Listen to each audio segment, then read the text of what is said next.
Olá, tudo bem? Não existe nenhum segredo para que um programa de benefícios corporativos possa atingir os resultados esperados. A boa gestão é o caminho a ser percorrido. E nesse sentido, nós vamos reforçar algumas coisas que a gente vem dizendo e acrescentar mais algumas outras. Nós sabemos que a eficácia de um programa de benefícios está muito voltada para os aspectos de gestão, uma boa gestão, né? Que garanta que de fato aqueles benefícios tenham a quantidade, a qualidade e o desenho que vá ao encontro das expectativas dos colaboradores e das suas famílias. Então, num processo de gestão, nós vamos identificar três etapas que são interligadas, que são absolutamente consequentes em relação à outra: o planejamento, a implantação e a própria gestão. Falhas em qualquer etapa vai comprometer a eficácia de todo o processo, né? Então, para uma boa gestão, nós temos que identificar 9 atribuições e vamos falar um pouquinho sobre cada uma delas.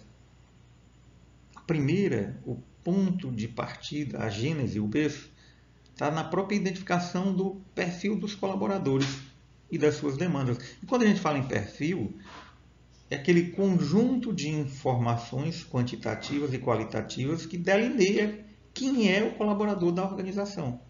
E tanto maior, quanto mais complexo, quanto maior o número de colaboradores, quanto maior o número de unidades da empresa, mais importante delinear esse perfil. Faixa etária, sexo, cultura, status, poder aquisitivo, né? Expectativa de mundo, nível de conhecimento, são importantes demais para delinear, para definir, né, o perfil desse colaborador. Lembrando que o colaborador, com o decorrer do tempo, ele vai envelhecendo, vai tendo novas experiências, ele vai se modificando, né? Modificando as suas percepções, suas necessidades, desejos. Se o colaborador se separa da esposa, dos filhos, o tamanho da família já se modifica.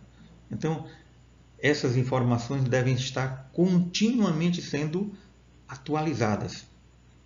Por isso, é um papel relevante do órgão de gestão de pessoas ter informações do ponto de vista quantitativo e, obviamente, também qualitativo a respeito de cada colaborador, né, do perfil de cada colaborador. Muito bem. O segundo item é acompanhar as práticas oferecidas pelo mercado. O que a empresa concorrente está praticando em termos de benefício corporativo? A gente vive um mundo cada vez mais oral. Aquela caixa preta de Pandora deixou de existir. O que uma empresa pratica, a outra está sabendo. Os colaboradores estão sabendo. Eles interagem através de amizades, de redes sociais. E no mínimo o colaborador vai querer uma cesta de benefícios parecida com a do concorrente. No mínimo, no mesmo patamar, no mesmo nível. Então, observar, né, um processo de benchmarking. O que as empresas referenciais daquele segmento que a empresa atua estão praticando é uma atribuição fundamental e importante no sentido de delinear, desenhar essa cesta de benefícios. A terceira atribuição importante é dimensionar custos. Nós já falamos sobre isso, né? Quanto custa cada benefício por mês, quanto custa no bimestre, no semestre, no ano, né?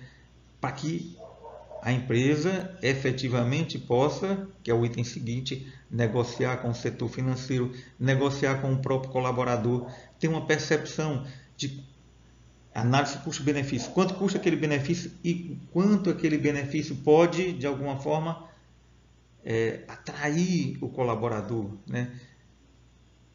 Estimular a percepção do colaborador. O item de número 4 é o seguinte: dimensionando custos, negociar com o setor financeiro. Se o órgão financeiro tem suporte financeiro para isso.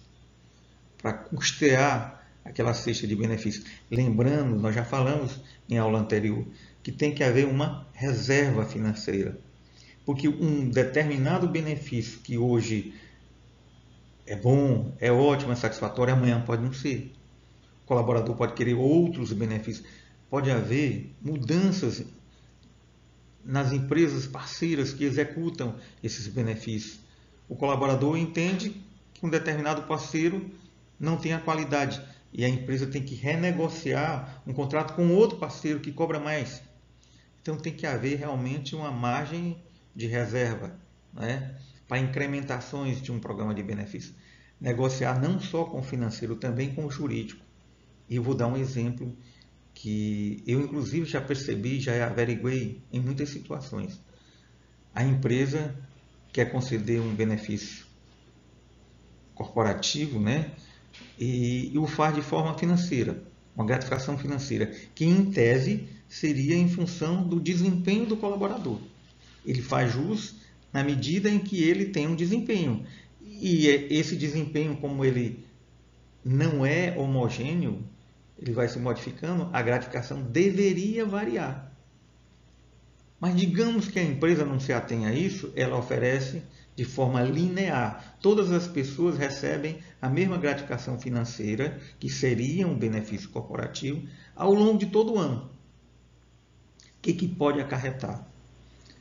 Mais adiante há uma distensão, há um problema, né, entre a empresa e o colaborador faz uma demanda na justiça trabalhista. E sabe aquela gratificação que em tese seria um benefício corporativo? O colaborador pode argumentar que aquilo ali era um componente salarial. E ele tem uma prova cabal, contundente. A mesma gratificação oferecida de forma linear ao longo de todo um período. Ora, certamente não houve uma articulação com o setor jurídico, porque deveria ter um documento comprobatório que a concessão daquele benefício era de fato um benefício e que o colaborador faria jus na medida que ele tivesse um determinado padrão de desempenho. Então, a gratificação deveria estar vinculada ao desempenho. E se o desempenho do colaborador não é homogêneo, a gratificação não pode ser concedida de forma linear. Então, toda vez que houver a concessão de um benefício corporativo, no mínimo, além de dialogar com o colaborador, de identificar a necessidade, desejo, de averiguar demandas em relação aos concorrentes também, né, aos competidores, se deve averiguar também a questão financeira e o setor jurídico para que não haja surpresas mais adiante. Desenhar a cesta de benefícios. Ora, com esse conjunto de informações que a empresa vai tendo, do mercado, do colaborador, do jurídico, do financeiro, de custos, né? A empresa vai começando a desenhar quais são os benefícios que devem compor aquela cesta, qual é a qualidade deles, qual é a quantidade, quem deve fazer jus, não é? Não entendam que uma cesta de benefícios, ela tem que ser abrangente, mas não é a mesma cesta de benefícios que vai contemplar todas as pessoas, todos os colaboradores, entendendo os diversos níveis hierárquicos que existem numa organização empresarial. Então, a cesta de benefícios começa a ser delineada, definida a partir das informações quantitativas e qualitativas de todos os agentes envolvidos nesse processo. O item seguinte, o de número 6, articular com os colaboradores a implantação de novos benefícios. A gente sabe, né, já dissemos algumas vezes aqui, que uma cesta de benefícios não pode ser sine die, eterna.